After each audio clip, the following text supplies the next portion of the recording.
teacher. We are mere instruments, mere vessels. Amen. I would like to start by telling you something that happened in the night, or rather, the Lord speaks through dream, and I'm not saying that Job says it. It is written, the Lord speaks in a bunch of ways. One of the ways in which God speaks is dreams. So I'm going to tell you a dream that I had in the night, which I think is significant for where we're at. And if you were wondering, does God speak always with dreams? Not always. Does every dream that we have is from God? Not at all. But sometimes we have dreams that we believe are from the Father. So in this dream, the bottom line of the dream, I would suggest, the Father said to me, why do you settle for crumbs when you could have a whole loaf? Why do you settle for crumbs when you can have all of this? Why do you settle for the crumbs of my presence when you can have a feast? Why do you settle for the crumbs of entering, having just access? That's special. Instead of settling for live by my presence. Do you understand the difference? There's a huge difference. We can enter into His presence, yes, beautiful, and that's a gift of grace. But we can live by His presence. There's a huge difference. And so today I would like to suggest that if the Lord would like, I would like to suggest the Father wants to urge us to shift, to go to another level of trusting Him for His presence, not just merely to have access to it, but actually to live by it.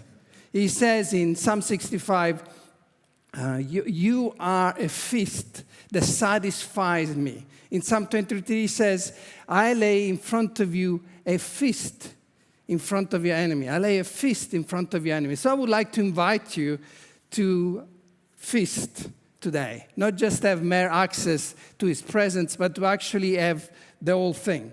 Are you with me? Okay, hopefully to get there, I'm going to tell you 4 things. The child, the bread, the room, the gatekeeper. There's 4 things. The child, the bread, the room, the gatekeeper. I'm going to, so it's easy for you to remember what I'm going to say. Let's start with the child. In the Second World War, the Nazi did interesting stuff in Germany and outside of Germany. But in Germany, they did a lot of experiments on human behavior in an attempt to control, manipulate, program literally people so that they would do certain things. And I'm not going to go too much into it, but you know what I'm talking about. One of the experiments that they conducted was to take a bunch of children, a number of them, a relatively large number, put them somewhere like an orphanage, and then starve them. They would starve them. Obviously, they wouldn't let them die, but they would feed them in a very unroutinized way. In other words, the kids could never predetermine when they're going to eat next. So these kids were essentially undernourished, but totally traumatized psychologically because, nourishment, the food we eat, is important for us. Especially if you're from Italy, food is important. And nourishment is not just important because we obviously need to live by, but it gives us some kind of security. Because I'm eating, I know I can keep on going. If I don't know when I'm eating, I don't know when I'm going to expire. So when the Allies came to Germany, they found this facility, and then obviously started to feed these kids. However, there was a big problem. These kids, even though now they were well fed, they were obviously very traumatized. And at night, every night, they will cry while they're sleeping. They will mourn, they will wail. This facility was filled with the sound of children in desperation. And they didn't know what to do. They tried this, they tried to feed them before they go to bed. Nothing worked. Until a doctor said, let's try this. Took a bread and gave 1 bread for each child before they went to sleep. And he said, go now and sleep with this bread under your arm. And that night, all the children slept. That night, all the children slept because there's something about knowing that we have nourishment that settles our spirit. There's something about knowing that we will not go hungry tomorrow, that somehow settles, and that many, many months of trauma wasn't necessarily erased, but was somehow settled by a simple act. The giving of 1 bread every night for a whole lot of nights. Jesus said, I am the bread of life. Let me read you two scriptures. The true bread of God is the one who comes down from heaven and gives life to the world. John 6:33. The true bread of God is the one who comes down from heaven and gives life to the world. Now, the Israelites understood this very well. Notice the language. Jesus says, is the one who comes, not is what comes. Because the Israelites were used to the manna coming from heaven in the desert. So they understood this principle that the manifestation of the presence of God was food, was bread, was manna. Manna was the evidence of his presence. But Jesus shifts the language as he says, not what came down from heaven, is who came down from heaven. The true bread of God is the one who comes down from heaven and gives life to the world. Later on in the same chapter says, 6:51, John 6:51, I am the living bread that comes down from heaven. Anyone who eats this bread will live forever. And this bread, which I will offer so that the world may live, is my flesh. So here we have Jesus, who is the bread of God, who is the bread of heaven, who is the living bread, who offers himself to the Jews. And they understood the picture because of the manna in the desert. And now think of that story I just told you about the kids being undernourished and how they found peace when bread was supplied. Jesus is the bread of life which we need to live on. Furthermore, do you know where Jesus was born? He was born in a little town called Bethlehem. Bethlehem is really small. Do you know what Bethlehem means? The house of bread. So the bread of God, the bread of heaven, the bread of life was born in the house of bread. How's that? I think God wants to tell us something about his bread. Do you agree with me? Let me go further then. The Israelites understood this thing of bread of heaven and how it's connected to the manifestation of his presence because of the manna, but because of something else. When Moses was given the law, was also given the instruction to build the tabernacle. By the way, if you're watching online, hello. And in this tabernacle, the tabernacle was divided in three sections. There was an outer court, and then the two rooms under covering, which was the actual tabernacle. In these two rooms there were, in the one was called the Holy of Holies, and there was the Ark of the Covenant. Guess what was in the Ark of the Covenant? There was the tablets of the law, there was the rod of Aaron that budded, and then there was a vessel filled with manna to remember the manifestation of the presence of God as bread. In the other room, which was called the holy place, there were three articles. There was a menorah or a light lamp with 7 lamps. There was an altar of incense where the incense would go up to the Lord. And then there was another table, which was called the table of the bread. And upon this table, the bread was called the bread of the presence. The bread of the presence. So the Jews understood that the presence of God was linked as a symbol to bread. This bread of the presence was in this place called the holy place, so that the priest could eat of it. And they would change it every 6 days, every 7 days, once a week. And so the priest would prepare this bread. They were the only one that could eat of it. And they would keep it there so that they could eat it. And that bread that nourishes them was called the bread of the presence. And now when Jesus said, I am the bread of God, the Jews understood this very clearly because the picture of the manna and the understanding that in the holy place, the place of his presence, there was literal, physical bread that was called the bread of the presence.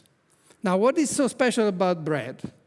Because I think we live in a society that's almost undermining bread.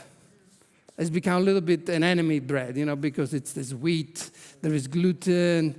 You know what I'm talking about, I'm sure. There's a lot of health freak among us. So, and by all means, I'm not shutting anything down. I just love bread. It's the smell of bread, that's something unbeatable. But the bread symbolizes simply, culturally and historically, nourishment. This speaks of nourishment. Whether you don't eat it anymore or not, doesn't matter. Don't get distracted by that fact. This speaks of nourishment. The bread of the presence meant that there is nourishment in his presence. His presence is nourishment. And the kids in the Nazi era showed us in the incredible picture what happens when we don't have that nourishment.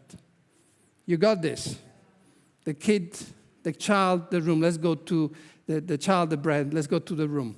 There is, how many of you, I'm going to ask you a question. You can relate to this. If you don't relate to this, just fake it, because I'm sure you can relate to it. But how many of you have a room in your home, or had a room, or if it is not in your home, maybe it's your grandparents' home, or your neighbor's home, or your friend's home, a room that was originally intended to remain empty, to be used on special occasions, like when the guest comes.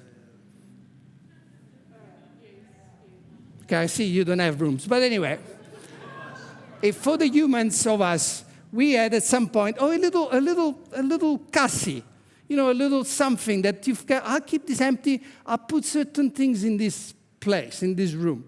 But you see, there's a problem. Room have this space, or emptiness, have this capacity to attract. An empty space is like a magnet.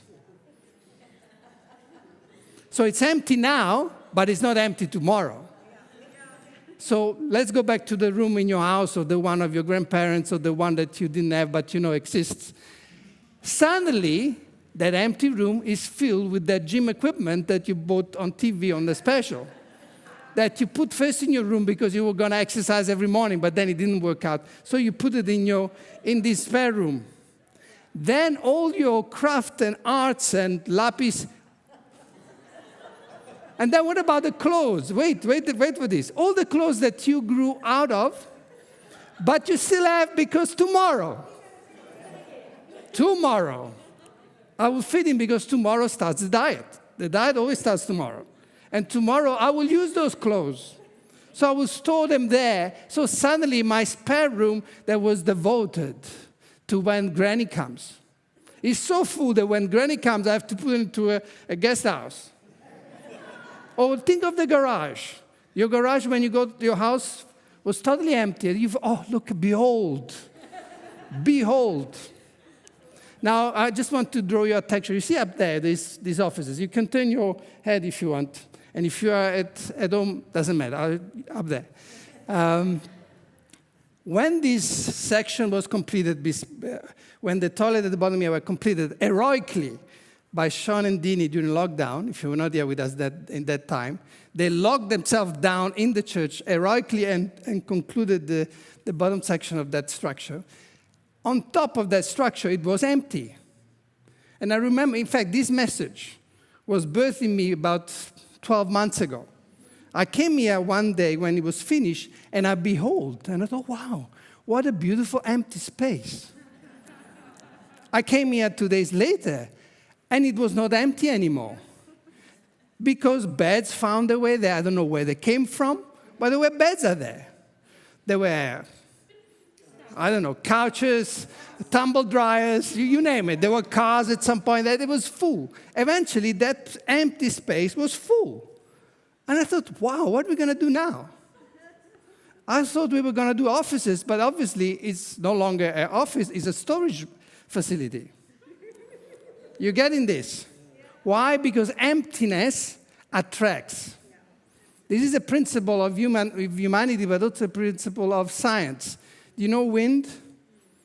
The wind is formed when there's a place of high pressure and a place of low pressure.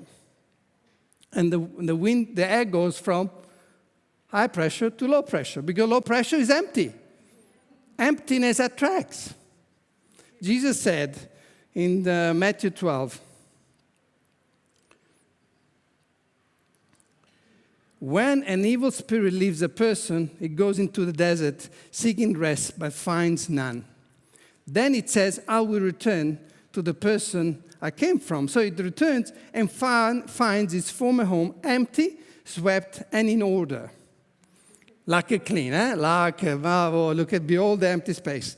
Then The spirit finds 7 other spirits more evil than itself, and they all enter the person and live there. Emptiness attracts. Let me give you another example. Some of you might relate to this even more. How many of you moved, I don't have to show your hand.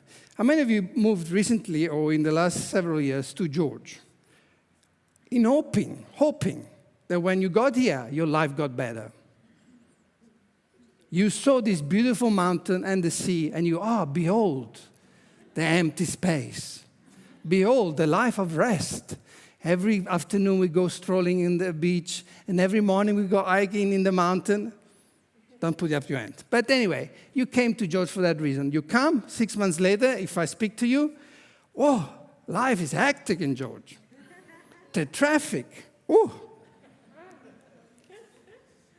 You see, because here's the problem. That once there is a space, somehow it gets filled very quickly. And you often think that you think that you're filling with the wrong things, but somehow you can't get rid of those wrong things. And you can't fill it with the right stuff, because emptiness attracts. So the question is, what or who are you attracting? And I'm not saying this in a judgmental way. I'm going to go back to the present just now. You see, the bread of the presence. Jesus said, what did Jesus say? Give us today our daily bread. Let me say it again. Give us today our daily bread. And he also said, man shall not live of bread alone, but every word that proceeds from the mouth of the Father. You see, there's something about his presence which is symbolized by bread. So you got this thing. His presence can be symbolized by bread. Bread is nourishment. We are born empty. Remember the kids? And we need to fill this emptiness.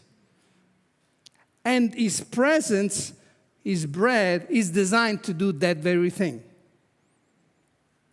Behold the presence, the bread of the presence. It was designed to fill that emptiness. But you keep wondering.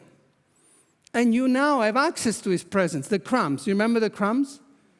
But you don't live by his presence. You're not empowered by his presence. You have a small taste, but you don't lavish yourself in the feast he has set out for you. Because give us today our daily bread. This is not a once-off thing. This is not you come to church on a Sunday, you quickly get a feeling of his presence, and you go home, and next week you come again to experience a little bit of his presence again. It didn't work that way.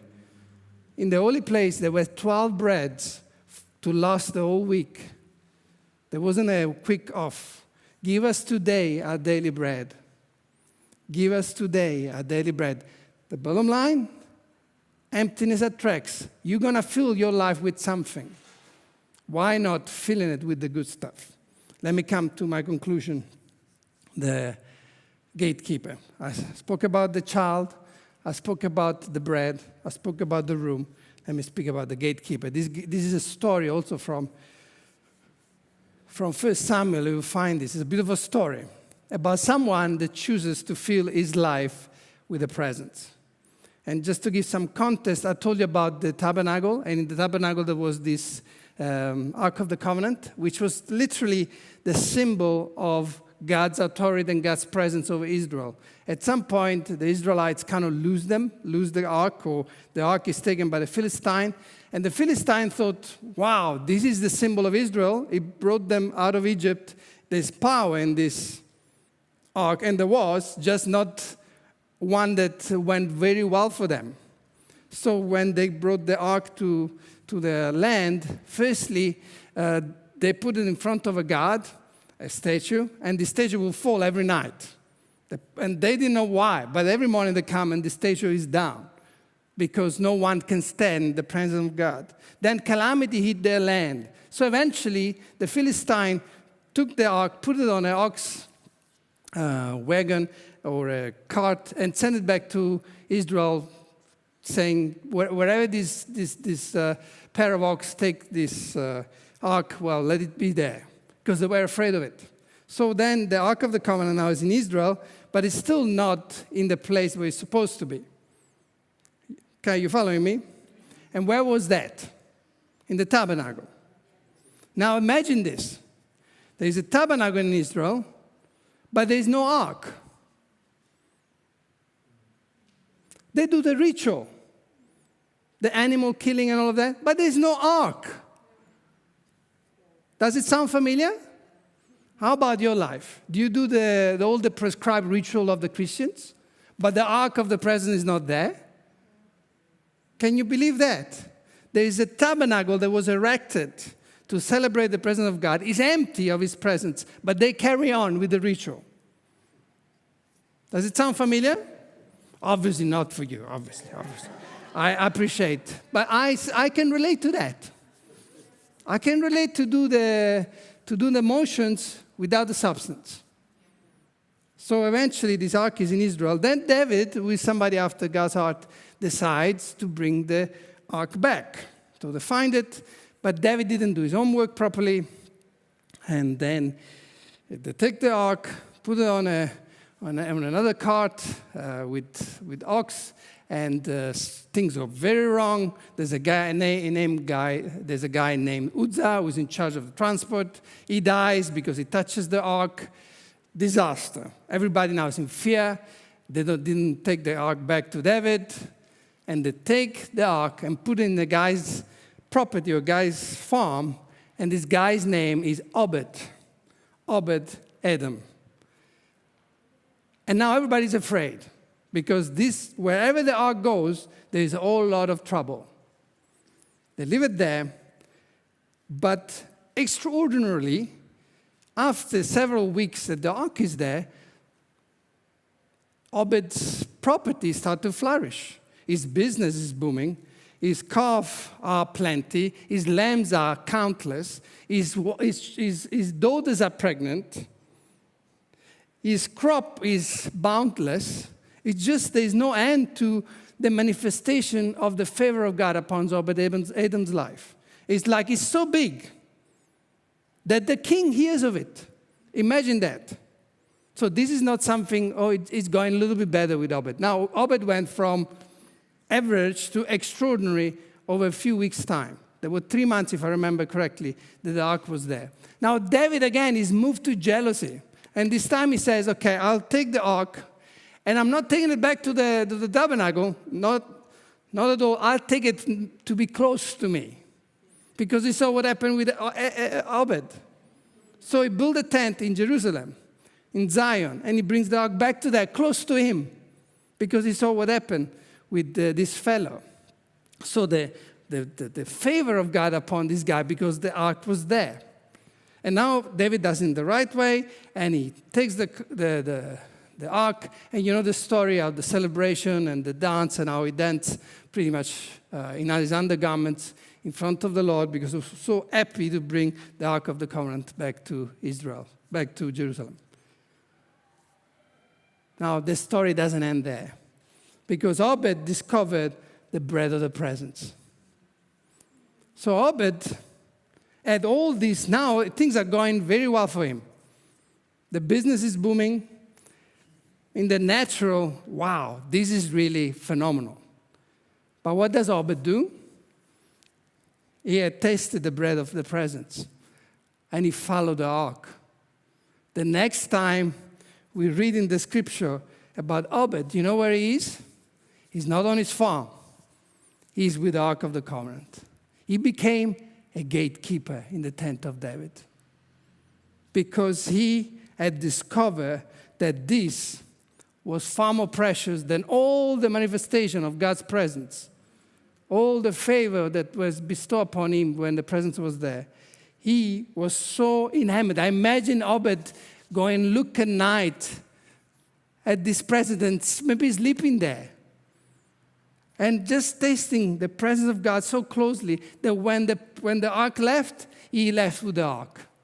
He says to his children, obviously I am imagining this, you can have the farm, I'll have the presence. Because emptiness attracts, and when Obed-Edom found the bread of the presence, suddenly the feast that was necessary for his soul was filled by the presence of God. The child the bread, the room, the gatekeeper. See, the question is, what or who will fill your emptiness? What or who will fill your space? His presence nourishes us. His presence is nourishment. It is not a nice feeling on a Sunday. It is the very substance that we need to live. And when we do that switch, when we realize that without the presence of God we cannot live, we will have discovered an empowerment that is unprecedented. But if the presence of God just remains those crumbs, why? Why settle for the crumbs when you can have a feast? Okay, so let's conclude this. I would like to ask you to take